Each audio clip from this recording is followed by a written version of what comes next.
the Bet the Board podcast, powered by FanDuel Sportsbook, NFL Week 10 Monday Night Football edition. I am your host, Todd Furman, joined as always by my esteemed colleague and co-host, the one, the only Payne Insider. But before we get into the task at hand, I want to encourage you, our loyal listeners, FanDuel.com/BetTheBoard. $1,000 risk free bets, 30-1 enhanced odds on tonight's Rams 49ers Monday Night Football showdown. New user signups. If you're in a state where FanDuel is available to you, take full advantage. And Payne, don't call it a hot streak, friend. Don't call it a hot streak yet, my friend, but we are officially back to being the home of the first half under in the National Football League. Got a little dicey there with the Zebras attempting to influence the outcome of that first half total in Tennessee. They wanted to do everything they could to help the Titans get 7 points before the break, and there's no doubt they made us sweat in the waning seconds of that first half. But alas, we get there again. I believe on my count, that's now 4 straight best bet winners on first half unders for this very fine podcast we produce. I believe that is the case, despite the West Virginia game being a blowout, ASU not going very well. 14-8 on best bets at the rate of $3.99. $3.99. That works out to be pretty profitable. It may be the single best value going on the internet these days. I know we'll talk about it on a Wednesday, but there's a reason you should listen to these podcasts when they drop to get the best of the number. Let's hope anybody following college football best bets made sure they had the Gophers plus 5.5. But let's get things started. I did feel good. In my heart of hearts there, I was like, man, I feel good that I beat Todd to the draw there, getting 6 and not 5.5. That's what happens. That was a wild ending. That game, you feel terrible for the Minnesota kids. That was a rivalry where they've just been little brother. They kicked the shit out of Iowa. You had 41 minutes of possession, and you outgained a team by over 125 yards. Like, you should be winning that game straight up. PJ Fleck was terrible. Guy was kicking field goals from the 1-yard line. Even though they were dominating in the trenches, he's kicking field goals from like the 13-yard line on 4th and 1. It was brutal. You know, I can understand why you're no longer president of the Tanner Morgan fan club and you're now fully in the Stetson Bennett corner when it comes to college football quarterbacks. Oof. So, are we going to talk about your text about Stetson Bennett? No, we're going to save that text for Wednesday for the college football edition of the Bet the Board podcast, because I think it makes for great content, especially when you look at the college football slate and know we're going to struggle to find 4 games worth of damn. That works. All right, let's start with your love interest in the National Football League. That, of course, being Patrick Mahomes and what we saw last in the good, the bad, and the ugly. Safe to say that the Phoenix has risen from the ashes and all is well with Kansas City offensively after last night's performance? They look good. I kind of been hinting at this, right? Just let's this thing play out. I understand that everyone needs a good storyline, and things had looked really ugly the previous 3 weeks. And for whatever reason, the Raiders didn't really execute the defensive game plan that had given the Chiefs troubles. And when you don't do that, you see what transpires, and that's Patrick Mahomes going bananas again. Defensively, though. Yeah, I'll let you take this. What was the one thing we talked about, right? It was everyone thinks the Chiefs' defense is absolutely dreadful. And I've just been pounding the table and saying, 1, we don't expect them to be elite. 2, all they need to be is average. And the last 4 weeks, regardless of opponent, right? People will be like, oh, Daniel Jones. Actually, look at his career road splits. He's a very good quarterback. And it's like Jordan Love. I understand it. Like, we can kind of toss that data point out. But they had been very good stopping the run, were again last night. The secondary is coming together. There are some pieces here that are trending in the right direction. And Spagnuolo is a very good defensive mind. He's going to put these guys in great positions. But there's just been so many little tweaks and changes defensively, right? Like being able to kick Chris Jones inside, bringing in Melvin Ingram to the outside, getting the linebacker core a little bit healthier, having the young kids emerge there in Bolton and Gay, making the switch from Thornhill as opposed to Sorensen, who did have an interception last night. Good for him. Those all were like big things throughout this process, right? I mean, you had Frank Clark, who had, I believe, missed 3 games and was like dealing with dual hamstring injuries. Chris Jones had missed time. So, like, a lot of things were going on, right? You couldn't handpick two worse opponents offensively to start the season. I believe in what Spagnuolo is. There are some pieces here, and they were dominant again last night. I think the number I said, Todd, was we'll believe in this defensive improvement if they can hold the Raiders to 24 or less. And they went out there, they exceeded expectations, and I think, to your point, it's crazy because I sent out a tweet last night. People go, oh, we don't care. The Chiefs' defense, they haven't played anybody. Well, tell that to the other opponents that the Raiders had sliced and diced in recent weeks. And now Kansas City will have arguably one of its biggest tasks this coming weekend when they welcome the Dallas Cowboys into Arrowhead, a game where if they hold the Cowboys to 24 or less, or maybe even 28, I think it's still considered a win. Yes. I think the barometer changes a little bit this week. One thing, rather than staying in just the good, I do want to talk about the Raiders a little bit because I'll be honest, I was a little bit disappointed, not necessarily in their game plan, although who knows how much differently things go if the Raiders don't take a false start. When they get the initial stop, a 3-and-out to start the game, they get to midfield, and if they're playing on their front foot, the dynamic of that football game can be very different. But it looked for the first time, maybe in recent weeks, to be a lifeless bunch out there. There wasn't energy. There wasn't that fire. There were stupid penalties from the Raiders. And while it's a 60-minute sample size, it's against one of your most bitter rivals, you begin to wonder what the emotional toll, everything the Raiders have had to go through off the field, has taken on this group.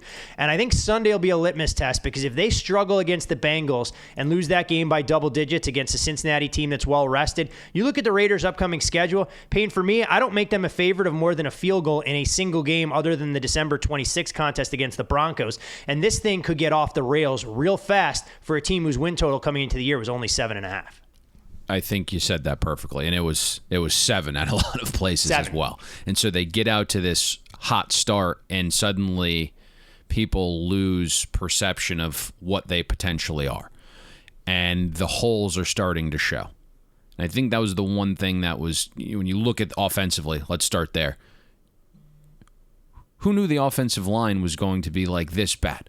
I think everybody, right? And they just got some weird performances early in the season where they were able to hold up a little bit. But we know the Alex Leatherwood experiment has not worked. They've had to kick him inside to guard. And so basically it's like Colton Miller as an above-average lineman. That's the only guy in that entire offensive line that's any good. And so you couldn't run the ball last night. And then you lose Ruggs, who had really emerged as not just a deep threat, but an overall receiver. And so now it's like, Hunter Renfro's nice, but we know what he is. Bryan Edwards, right, had the big play over the middle. They're going to need more of that. Teams are able to focus a little bit more on Darren Waller. So you're starting to see maybe where that can cause some issues. Defensively, we're all just kind of waiting. I understand it's a great story with Max Crosby beating addiction and coming back, and Ngakoue's been awesome. Like, those are two guys that have never been premier pass rushers and just playing out of their mind. There is going to be a little bit of a pullback there. Casey Hayward is a guy who was jettisoned from the Chargers, and he is having one of his best seasons ever at age, 30 plus. Can that continue? So they got off to a really hot start, and then you just, all this things off the field. We know how grueling an NFL season is. Now add an extra game to this year. And then add all of the offseason distractions that have transpired. At some point, you're gonna be like, "Geez, like I'm just out of gas." Yep. And that's kind of what we saw last night. No, there's no doubt about it. And like I said, we'll get a better indication of exactly what this team has left in the tank if they can bounce back with the Bengals coming to town, a game that'll be right around a pick'em at FanDuel Sportsbook. But arguably, Payne, the best feel-good story of all of NFL Week 10 thus far has been the return of Cam Newton. I was honestly surprised that he was as involved in the offense after spending 3 days in the building for Matt Rule, Joe Brady and company. But you look at P.J. Walker, he was better than a game manager out there. We saw Carolina impose their will physically. On the offensive side of the ball, they were able to run, control the trenches. We knew what this team could bring to the table defensively, and suddenly here we are looking at the Carolina Panthers if the season ended today in the 7th spot in the NFC playoff picture. My feelings have been made known about P.J. Walker. I don't think he's very good, and that's probably why he spurned us before half. I don't want to talk about another defensive game plan where you scratch your head. Vance Joseph has been nails this season, and I understand DJ Moore and Robbie Anderson can beat you deep, and you don't want that one-shot luck play to happen. But Arizona sat back in coverage. P.J. Walker threw 22 passes less than 9 yards yesterday. Didn't attempt to pass more than 19 yards. And that off coverage the Cardinals played basically allowed Walker to cheat, right? He knew where he wanted to go pre-snap, got the ball out 2.1 seconds on average. League average is 2.5 seconds. So the defense didn't make P.J. Walker think or process or read or go through all of his reads where he lines up and says, hey, like my initial read's on the left and all of a sudden I got to come back to my third read. That never happened. So that was really where I think the defensive game plan went awry for the Cardinals. We know the Panthers' defense, though, is damn solid. That's been the calling card of the team. They're designed to be the opposite of the 49ers defense, right? Carolina wants to pressure you up front. They want to send blitzes. They play lots of man coverage behind it. They weren't going to let Colt McCoy sit in the pocket and throw 4- and 5-yard passes. Colt McCoy's intended air yards yesterday, over 8.5 yards without Hopkins. Completion percentage ended up being 11% below expectation. Last week, against the 49ers, Colt McCoy's intended air yards were 3.5. Completion percentage was 10% above expectation. You see the difference? So the game plan was vastly different. It was the smarter game plan, and that's why Arizona wasn't as effective. Now, you hate to be like the narrative guy, and some of this has been debunked over the long-standing time, but there were some factors in this game where Carolina gets Cam Newton back, as you alluded to. It was clear he was a boost to the organization. Even after being with the team only 3 days, you see him leading some of the off-the-field meetings, right? Like, there was someone caught a clip of him where the offense is on the sidelines and Cam Newton, not the coaches, kind of leading the charge, which was interesting. And then he gets the early touchdown on the ground, has another one throwing, and there's just kind of this spark. But we have seen Arizona in these spots sometimes not show up. And so you get the monster win last week. You got the big game on deck against Russell Wilson in Seattle. And suddenly, you get a little bit of a sleepy spot here when you see P.J. Walker coming to town. Yeah, we've been waiting for Arizona to kind of lay an egg. It didn't happen against the Houston Texans, mainly because Houston couldn't do some of the things defensively that Carolina was able to. And, of course, a team that was limited offensively, when you give them short fields early on in the game, it's much easier to pin your ears back and go after the opposition when you're up 14-0, 7 minutes in. Do you want to heap praise on the head coach right in your neck of the woods for the kind of defensive effort he was able to inspire on Thursday night against the Ravens? Yeah, I think you have to. Big game for Miami. That's more of the team we expected coming into the season, especially defensively. The one thing we outlined on the podcast was you had heard leading up to the game, well, the Dolphins play a ton of man. How are they going to possibly stop Lamar Jackson? And you start to dig into some of those numbers that we divulged, and Lamar Jackson had actually been substantially better against zone this year than man. Lamar's completion percentage was 10% below expectation. The Ravens were held to a negative 0.143 EPA per rush. That was the fourth worst mark of the entire week. And I kind of go out of my way to not sound like a homer on teams that I like. And so I didn't go into too much depth, but Javon Holland was mentioned multiple times in our breakdown along with Brandon Jones. And those two guys allow your defense to be really versatile, right? Javon Holland right now is, you hate to say this after 9 weeks, but he might be the most versatile defender in the entire NFL as a rookie. You can line him up outside, and he can defend wide receivers. You can put him in the slot, and he's physical enough to defend your tight end. You can watch him come up and crush somebody in the run. You can put him on the end as a blitzer, and he doesn't allow Lamar Jackson's speed to get to the outside on the run. And so basically you had Brandon Jones and Javon Holland be the keys of that entire game plan for the Dolphins defense, where you can go out there with 5 and 6 defensive backs because they're strong enough to hold up in the trenches, but they're also fast enough to not allow anything outside. One thing, and real they quick. Can cover both tight ends and wide receivers. Yeah, go ahead. Where did Javon Holland play his college football, Payne? He played at Oregon. We're saying nice things about a West Coaster. It's the first time I'm marking this down and I'm time stamping it. He quit on the Ducks. He was like, sheesh, I'm going to sit out. These guys are too soft for me. This is killing me. I knew there had to be a caveat to it. I knew there was a caveat coming. There was the one thing, right? Like, I'm going to phrase this nicer, so let me think of the word. I didn't want to use the word simpleton. But there were people that were like, oh my God, did you see the Broncos trade up? Because they knew the Dolphins wanted Javonte Williams. It was obvious they needed a running back. And the Dolphins are just like sitting back. And mind you, Chris Greer's botched a lot of things. So let's not give him too much credit. But Brian Flores' like hand-picked target was Javon Holland, just based upon all of the versatility he had defensively. And that's exactly what he wants from his safeties, right? It's the reason Minkah Fitzpatrick is not in town anymore. Minkah Fitzpatrick wanted to play one position and one position only. He didn't want to be moved around. And so Javon Holland was that guy. It was his favorite player in the entire draft. That's who they were going to get. And they had a first-round grade on him. And I think everyone in the draft world was like, if Holland didn't sit out, he would have been, in that 15 to 25 range in the first round. Yeah, I mean, it's all about identifying talent, and the Dolphins have done a great job there. But this also may be the first time on this podcast you called the defender that didn't hail from Florida State the most versatile in the league. I figured it always Derwin James, or of course, he's a little quicker than Derwin, or of course Jalen Ramsey. He was also younger, so he's out there, and there's no doubt Miami put together. He also hasn't had like 4 knee surgeries.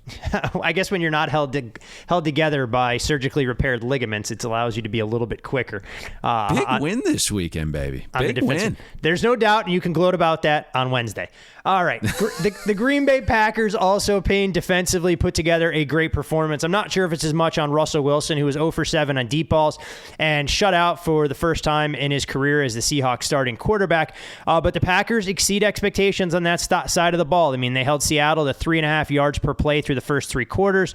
Russ's completion percentage wasn't anything that we've grown accustomed to. And at some point, water has to meet its level. This Green Bay defense can't keep playing this well, can they? The Packers defense is on fire right now. And my brain is in a pretzel because of it. If you go back to the preseason preview for the NFC North, everything I was hearing was the Packers defense was going to be really improved. You had Aaron Rodgers talking about how the defense in camp made him actually think, and that guys were all over the place, and what you saw pre-snap changes post-snap. But the defense wasn't very good early. And it makes sense, right? You're learning a new system, a brand new scheme. Everything was different. And then you lose Jair Alexander. Other guys were injured. The big horses up front weren't playing as well. But the last 3 weeks against Kyler, Mahomes, and Russ on the surface level to shut those offenses down and those quarterbacks down, to be 4th in drop back EPA allowed over this 3-week stretch, tip of the cap, right? Now, I think we do have to put some things in context. And Arizona's playing with an injured QB and wide receiver tandem on a short week. The Chiefs' offense was likely at its lowest point in the entire Mahomes era. And because Jordan Love was starting, there wasn't really a reason for the Chiefs to press offensively. And then yesterday, you get Russell Wilson in his first game back in a month. And that was a Seattle offense that we outlined was struggling before Wilson got injured. And then you face a version of Russell Wilson that returned from a 6 to 8 week injury in 4 weeks. And the doctor that operated on Russ said it was the worst he's seen a finger that he's ever operated on. And so you get Russ in freezing temps with a metal screw in his finger, which causes tightening in the cold. Looks like dog shit. Balls were floating on him. He was skipping balls. He was off target on throws. Wilson had the largest completed air yards versus intended air yard split of all NFL quarterbacks last week, and by double. A 9-yard discrepancy. It was bizarre to me. And Wilson's first game back, Todd, against a Packers secondary that plays a shell look. The game plan was to have Russell Wilson throw deep all game. And the game script didn't force that to happen, right? No, like it was there was no need for it. For a long stretch. It was 3-0 for a long stretch. Russell Wilson, second largest intended air yards of nearly 12.5 yards yesterday. It made no sense. Yeah, it was definitely confusing to watch. The elements played a role, and there's no doubt, obviously, cold temperature is not ideal for having pieces of metal in joints that you need a little bit of dexterity when it comes to holding and, more importantly, throwing a football. So full marks to the Packers defense. We'll see them on display Sunday when they travel to Twin Cities to take on the Minnesota Vikings in what should be a fascinating game as far as the NFC playoff picture is concerned. With the good, though, pain comes the bad. And before we get there, I want to give you a chance if there was anything I glossed over that you wanted to try and highlight in a positive manner. Yeah, I think we hit this quickly, right? Washington. Taylor Heineke was very good. Completion percentage 9.6% above expectation. We heard Bruce Arians during this week say, hey, we're off the bye. Our defense is a little bit healthier, although Richard Sherman did get scratched at like 5 minutes before the game. But he thought they had a great game plan in place because he's like, we didn't know what to expect from Taylor Heinicke in the playoff game, but now we do, and we've had 2 weeks to prepare for him. We're going to be great here. And that wasn't the case. Taylor Heinicke was very good. The other thing that you have to praise here is the defensive effort, because Washington showed up in a big way. We saw the defense kind of trending a little bit better, but we know they've been a massive disappointment this season. But correct me if I'm wrong, Montez Sweat went on the IR before the game. Then you lose Chase Young early in the game.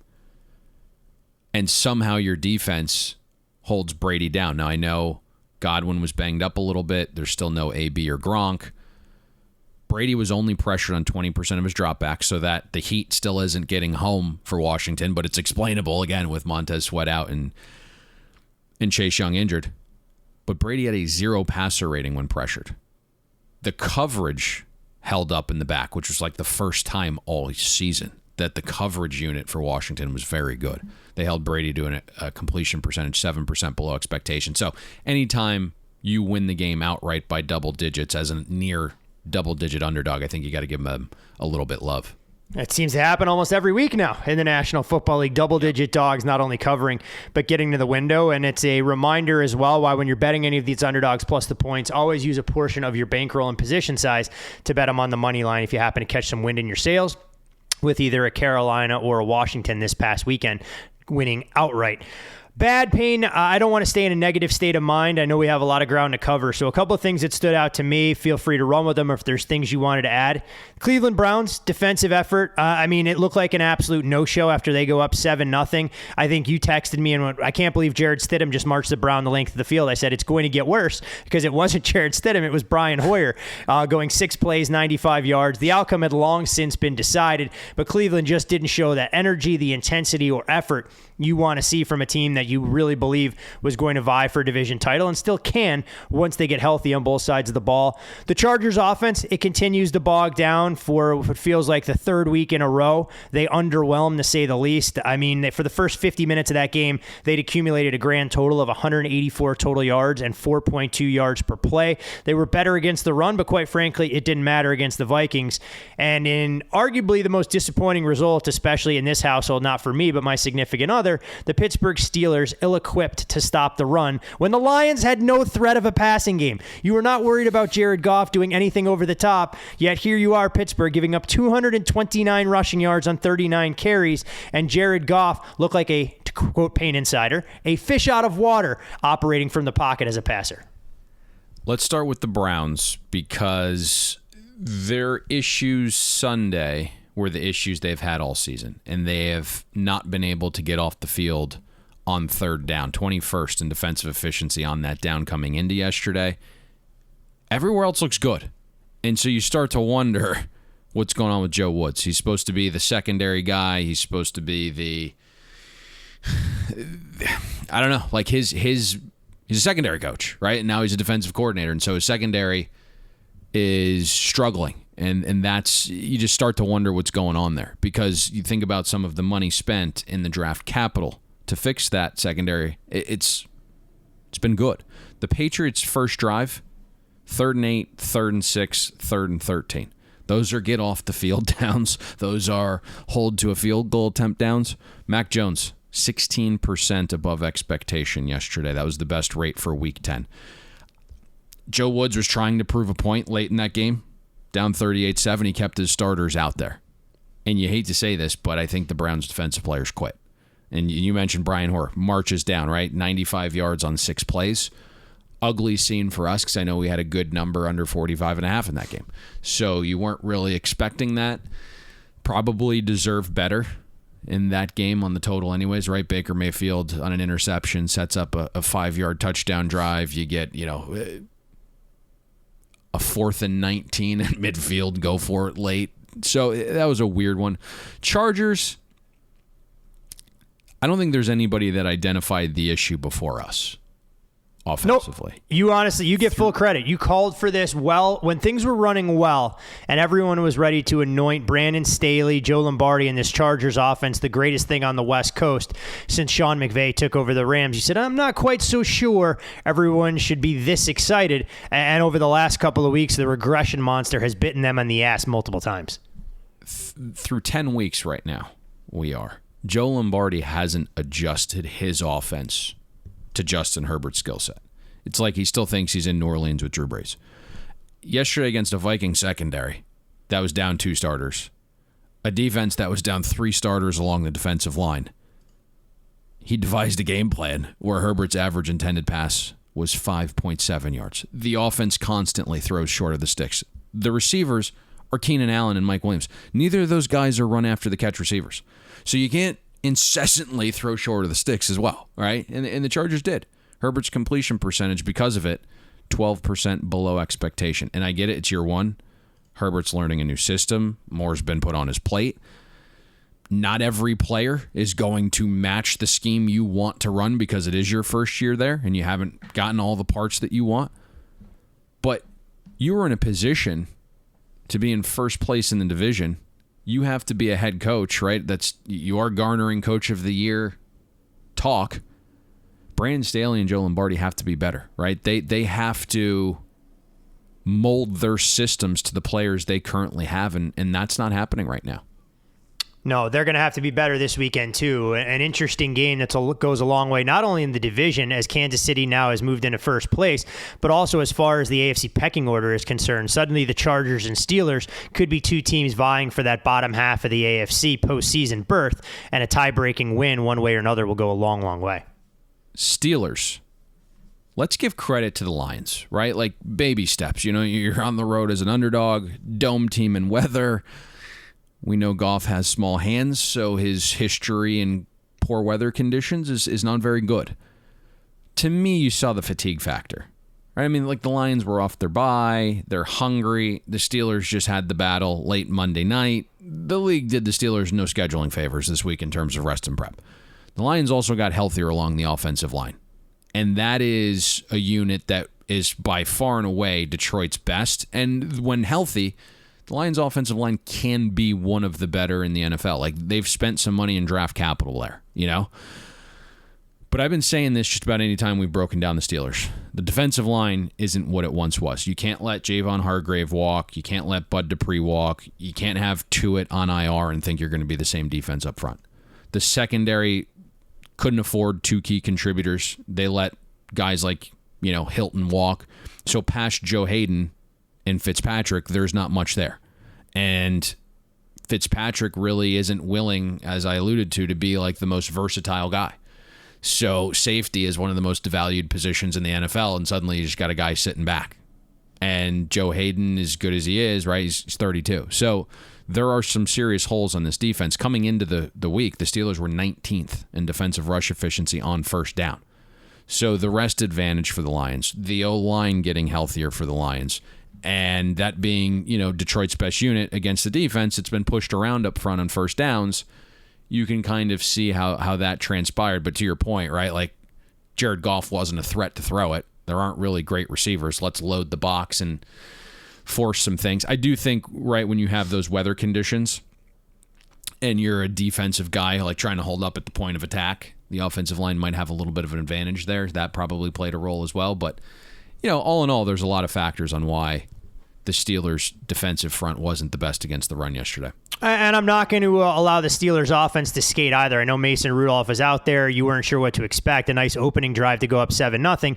But you also can have a veteran receiver who's supposed to be your number 1 in Deontay Johnson fumble the football in overtime when you're in plus territory. Pat Freiermuth coughed one up as well along the sidelines. One thing I will say, though, and it's a friendly reminder to all of you, our loyal listeners, if you guys haven't subscribed to the Bet the Board newsletter, you'd have been sitting pretty with a Jared Goff under 250.5 passing yardage ticket that you never had to sweat from start to finish as a partial position. So a reminder that there are plenty of ways to get Bet the Board content. Not only our podcast on Monday, Wednesdays, and Fridays, but the articles that were there that highlighted the Detroit Lions as a market move, and of course the newsletter that gave out the Goff prop under passing yards as well.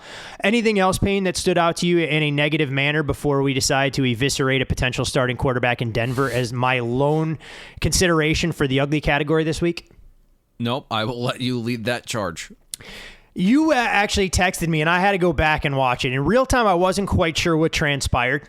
At the end of the third quarter, when Darius Slay picked up a fumble on 4th and short, was dancing around. The effort from Denver, I thought the play had been whistled dead. And there's Darius Slay dancing down the sidelines. And you send me a text, and I'm paraphrasing here, I believe it. Well, Teddy's not going to like the way that looks on film. And I'm thinking to myself, what the hell is Payne talking about? Teddy didn't do anything there. It was a fumble from the running back. Philadelphia ices the game going up 27-13, and it's all she wrote. Well, I went back, watched that play. Teddy decided to make a career move and a body preservation play when it came to not doing anything to try and slow down Darius Slay as he's racing through that Denver offense to the house for an 82-yard scoop and score. I'm convinced Teddy Bridgewater, all he had to do was lean over, and he could at least redirect Darius Slay off his path. And then, of course, Teddy Bridgewater decides to throw the ball into the stands late in the game when there may or may not have been some overbettors out there who thought Denver could get us through the front door. The only thing Teddy was missing there was the red Matador blanket where the bull was just charging and it was like, hey, come this way. Not a good look. Didn't make any effort. Now, he did have a serious leg injury that almost cost him his life. We have seen Baker Mayfield throw picks and try to attempt tackles that have left him severely injured. And so clearly that was a business decision for a guy that isn't necessarily guaranteed a starting quarterback job, and injury would certainly take him out of the mix there. But it's not a good look. It's not a good look. It was, I quit on this play.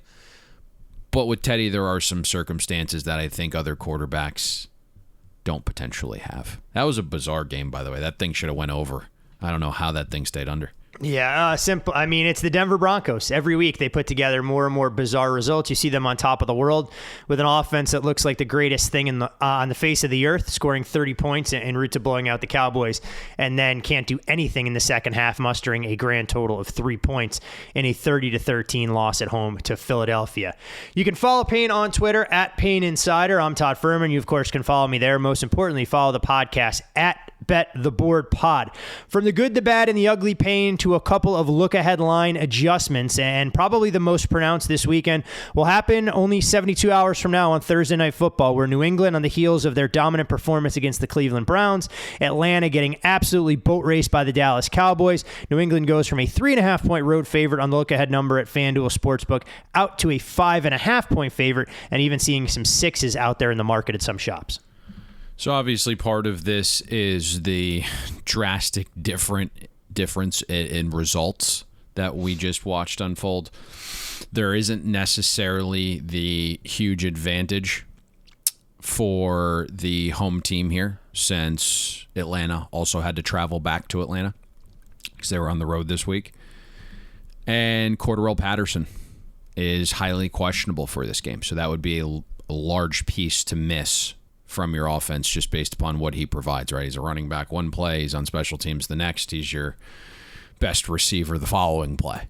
So having him out potentially, let's keep our eyes on that, and knowing that Ridley's already down, and also typically the short week usually is an advantage for the better coach. I think we know who that is. So you could see why this line has fluctuated a little bit. Understand completely. I haven't done enough digging on this game, but certainly one we will break down in a couple days, and I'll have a little bit more on it at that time. We also do know that Mac Jones will be playing in an environment that he's had plenty of career success in as a member of the Alabama Crimson Tide as well. So despite being a road game, he's plenty familiar with the surroundings at the Mercedes-Benz Dome. Don't look now, Payne, but your Dolphins on that 2-game win streak that we talked about during the good, sitting at 3-7, have 4 very winnable football games on the horizon. And some people, well, at least some media networks, talking about them as a dark horse playoff contender in the AFC. We've seen their number go from a 2.5-point road favorite for the trip to MetLife to take on an AFC East rival in the New York Jets, now a 3-point favorite trending towards 3.5 at FanDuel. So part of this number in terms of movement is obviously based on result, right? You had the Dolphins go out and beat Lamar and the Ravens on national television. The other part of this move is when this look-ahead line was created, Jacoby Brissett was the starting quarterback, and we didn't know if Tua would be playing in this game. So that's part of the move.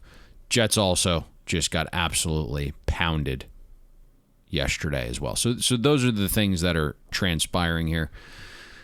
We'll have to keep an eye on some of the injuries because there is some interesting ones on both sides, but that's primarily the cause of this movement so far is the lopsided difference in results, and then Tua most likely being anointed the starter here. I know he doesn't move the number, but safe to assume we go back to Zach Wilson if you're Robert Saleh and the New York Jets, so the rookie quarterback assumes the reins given what we saw from Mike White yesterday? If he's healthy enough. So, interesting scenario developing there because, I thought that Wilson could have even started this past week, but, I don't care if it was Joe Willie Namath. They weren't beating the Bills or maybe even covering, catching 2 touchdowns, given what we saw from Josh Allen and company. Two modest line moves, not obviously through key numbers, just crossing the 0 here, so we can touch on them briefly.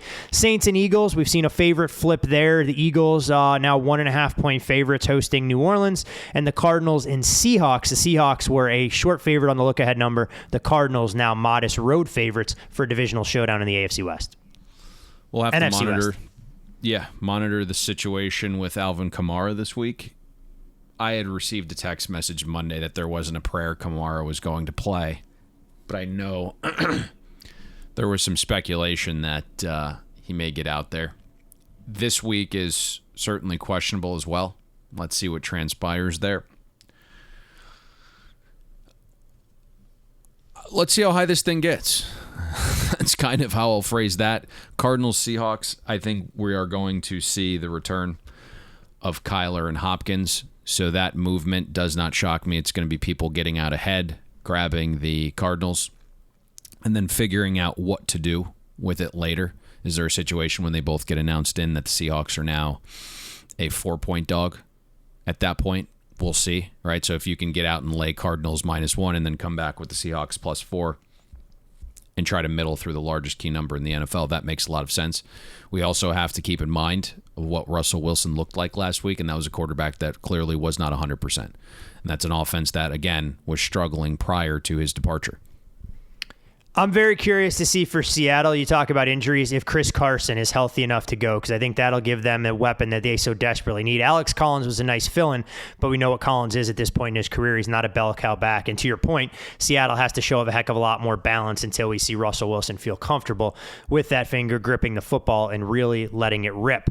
But before we get to Week 11 and a big game in the NFC West, we have one game still to be decided this week as we close things out on Monday Night Football with the Los Angeles Rams headed on the road to take on the San Francisco 49ers. It's the Rams, a 3.5-point road favorite at FanDuel Sportsbook. Total on the game, 50.5.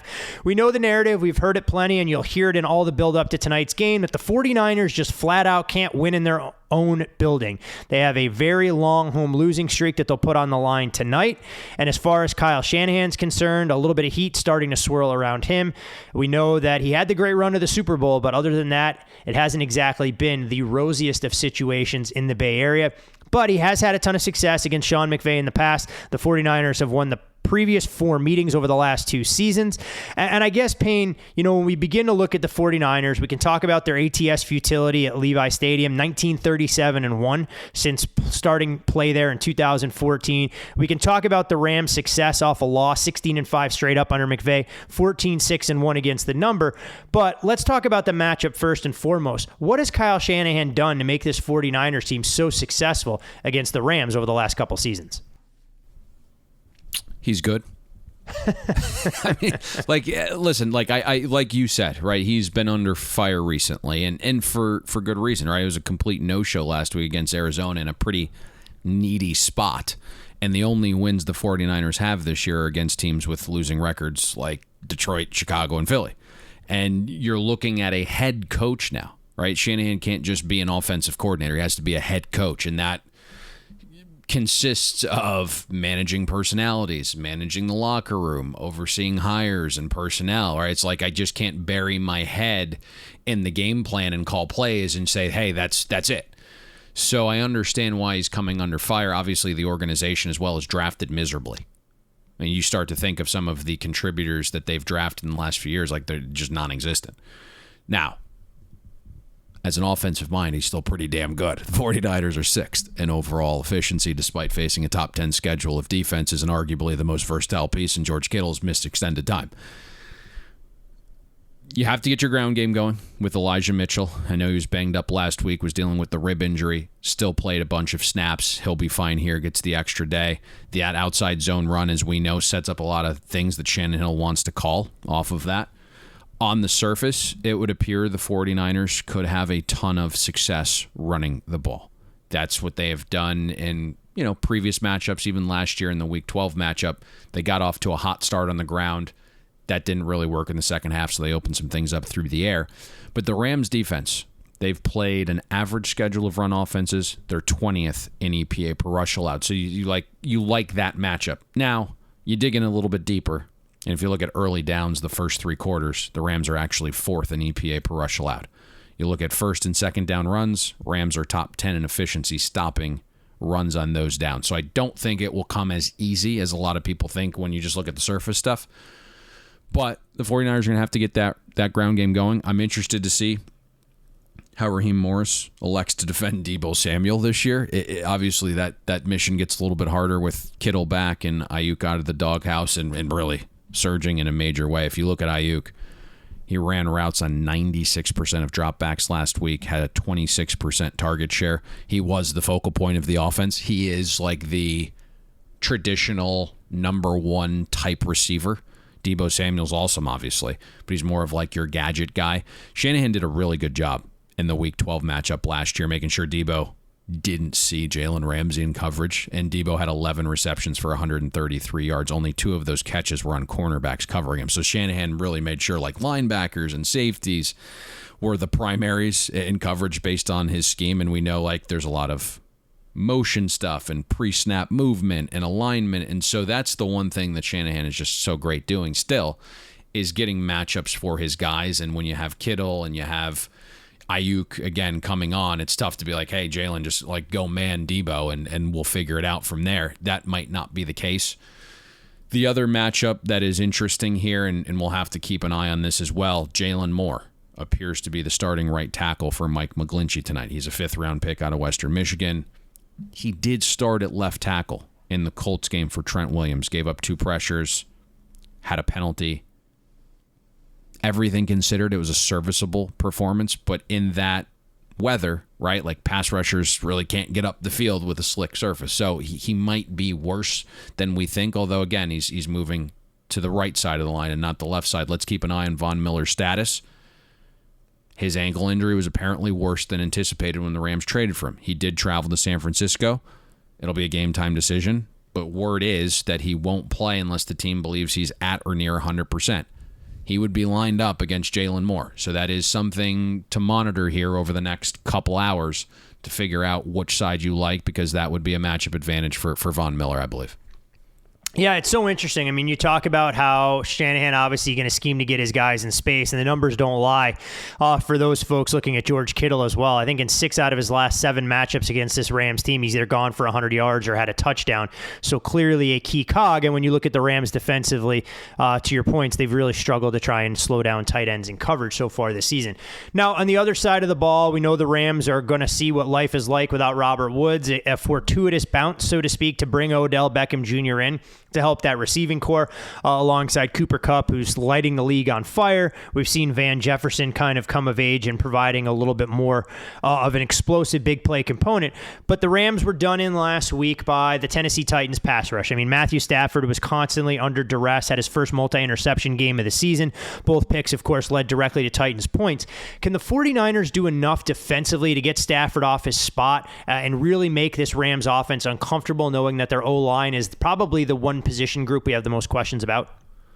And they're a little bit beat up, too, injury-wise. So, I mean, I don't know what we're going to get from the 49ers defense. You would think, after last week's performance, that you see a better effort here. I know the 49ers defense made the good, bad, and ugly last week. They were referenced again this week. Your hope is that DeMeco Ryans' game plan is better than it was against Colt McCoy and the Cardinals offense. Now, is he capable of that? Right? We can't, it's fine to have a bad game plan, but how about an in-game adjustment once you see things changing? And that wasn't the case last week for DeMeco Ryans. And maybe Kyle Shanahan's covering for Ryans, but whether you read reports before the game or after the game, apparently the 49ers defense prepared their game plan for Kyler Murray and not Colt McCoy. I don't know if we give them I don't know what to think of that. A break. I don't know if they just divulged their own incompetence. I don't know. Hopefully the 49ers are preparing for a Sean McVay offense with Matthew Stafford this evening. That'll be the place to start. It's going into a college exam room going, wait, this is a biology class? All I did is study my physics textbook for the last 6 days. So, listen, part of this defensive regression for San Francisco is the Jimmies and Joes aren't as good, right? They don't have the guys up front they once had. They're generating below average pressure. The secondary has been shredded at times, 25th in defensive pass efficiency. The teams that have beaten San Francisco this year have quarterbacks like Rodgers, Russ, Kyler, and a resurgent Carson Wentz. For the most part, the receiver groups on those teams are really good. The Rams, number 1 in EPA per dropback, 3rd in passing efficiency. And now you're going up against a defense that's allowed 68% of passes to be caught. That's 25th in the NFL. Now, I'm not sure what it looks like tonight. You mentioned Robert Woods out. That is a massive loss for the Rams. He's just so versatile. You can line him up outside. You can line him up in the slot. You can use him on end arounds. He's one of the best pass blocking receivers in NFL history. And I knew we were going to mention this because we were texting about it last night, so I looked it up. In just this season, among receivers with at least 150 snaps, only Byron Pringle has graded out a better run blocker than Woods. OBJ isn't the kind of receiver that's going to get dirty like Robert Woods. It'll be this 7th-round rookie, Ben, I'm going to butcher the name, so help me out here. Skowronek, is that it? Yeah, the kid from Notre Dame / Northwestern, right? That's who you're talking about? Yes. Yep. So he's going to fill in for Robert Woods. He's 6'3", 225 pounds. I think he's had 30-plus snaps so far. Not the best blocker, but he certainly has the size and stature to be a decent one. The word is OBJ has some packages tonight, but not the full playbook yet. So just kind of when you thought OBJ was a luxury, he's kind of become a necessity now at this point. But I still think I'd rather have Woods and Deshaun Jackson than OBJ. But we'll find out. I think DeMeco Ryans has to go into tonight, and you bracket Cooper Kupp. You make Van Jefferson and a guy that's been in the system 3 days beat you. And that's got to be the game plan. We'll see if they can actually execute that. I'm sure the Raiders would consider trading Deshaun Jackson back to the Rams if they needed a deep threat at this point. What was he doing after he caught the ball? It was like a whirly derby. Yeah, my thing is, I've never been out there and had somebody try and take my lunch on a football field, but my feeling is that he got hit. He was a little bit disoriented and didn't know exactly where he was trying to gain his bearings, because I figured he would have made a beeline for the end zone instead of kind of circling back and begin to run the wrong way before Rashad Fenton was able to knock the ball out of his hands. After you were done dissecting frogs, who was the guy that was trying to take your lunch in school? There was nobody. Were you bullied? No, absolutely not. I was not bullied. Get it all out. This is a safe space. No, what was the kid's name? No, so there was nobody that bullied me. I mean, I always was an athlete, relatively speaking, but I used to be the instigator. So if my buddies wanted to try and stir things up, they knew I could run my mouth with the best of them. So they'd send me into a crowd to chirp. They'd wait for somebody to try and get in my face, and then they'd come in to kind of clean things up. That's what you get when you're a goalie. You get defensemen, you get forwards. Everybody comes to your defense if you want to run your yap. I could actually see that happening. Did anyone call you a pipsqueak as a youth? Yeah, my dad. My dad called me pipsqueak. Me and your dad are kind of in the same vibe on like 98% of things. Are you calling yourself a father figure, Payne, when it comes to the Bet the Board corporate offices? It could be seen as such. Life at coach, least underlying, right? The surface level stuff is, you are certainly the more buttoned up human of the two, but life coach, that's just surface level. Motivator, investment advisor, Payne Insider. He checks every box you'd want somebody to do on their professional business card.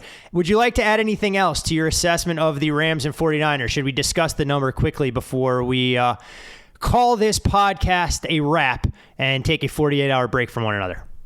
So I will let the listeners do what they choose, but the number should be Rams -3, -15 on a neutral. And so I think there are a lot of professional bettors that will inevitably be on the 49ers here. And they are waiting for a 4, but if the 4 doesn't pop, they'll probably still value bet the 3.5. In general, when we start to look at the schedule matrix and you circle spots weeks in advance, all of us were hoping and praying the Rams didn't pee down their leg last week, because we would have had the 49ers +6 in this spot. So you do lose some value because of that. But I think we will see if 4s pop, they might not necessarily last all that long, or they come extremely late as the Rams continue to attract public money. Well, it'll probably force the books to get there at some point. When you look at the market early this morning on a Monday, you see some of the sharpest shops out there trending to a soft 3.5. We'll see if books known to cater to recreational players can get to the 4. And while it is rather cliche, we'll say it anyways. This is obviously the 49ers season in the wake of their loss last week against Arizona. Win here, you go to Jacksonville, you have a chance to get to 500 with 7 games remaining, and your aspirations of getting to the postseason at least remain alive. Lose this week, you go to 3-6. I think that's all she wrote for San Francisco. But in no way, shape, or form do I want that to be conveyed as a reason to try and bet a game. If the numbers and matchups don't line up, you sit it out. But as Payne said, talking about where this number should be properly priced, you just have to try and figure out what home field advantage is actually worth in the Bay Area, given some of San Francisco's struggles. You can follow Payne on Twitter at Payne Insider. I'm Todd Furman. You can follow me there also. Most importantly, follow the podcast at Bet the Board Pod. Go to FanDuel.com/Bet the Board. All new users entitled to a 30-1 enhanced odds price on today's Rams and 49ers game. Take full advantage in states where FanDuel is available. Any final words of wisdom, life coach Payne? That's it. Chat Wednesday and Thursday. Also, yes, let's kind of do this a couple times throughout this podcast and the ones this week. The Thanksgiving week schedule will change. We will not be here for a Monday podcast next week. One podcast next week where the NFL and college football conjoin. So the next Monday podcast will be the 29th. So we will mention that over the next 2 podcasts, but typically we can tell which listeners just gravitate towards the best bet because we start getting DMs and emails and questions. No podcast today. So no podcast next Monday the 22nd. Back again Monday the 29th. Listening comprehension is a great skill. Go ahead. Didn't want to cut you off. Thanksgiving is nearing. There's going to be a lot of giveaways. And I won't spoil this, Todd, but Monday the 29th will be the 400th episode of Bet the Board. So we will have a Monday Night Football contest that we will have on Twitter. Be ready for that. We're also going to do a Thanksgiving giveaway for Apple Podcast listeners as well. So a lot of things coming for our loyal listeners. Hey, it's a way that we can show our appreciation. We're thankful for all of you guys and girls that have been out there listening to us, whether it's from day one or whether this is the first time you found Bet the Board podcast. Hopefully you've been able to profit with us all football season long. Each and every episode, our goal is to make you guys smarter as better so you can make more informed choices at the window, whether it's for your bets, your pools, or just to look like the smartest person in your office. We can't thank you guys enough for helping us get to that marquee milestone 2 weeks from today. So for Payne Insider, I'm Todd Furman. Best of luck with all of your Monday Night Football investments, and with whichever side or total you choose, hopefully we'll see you at the window.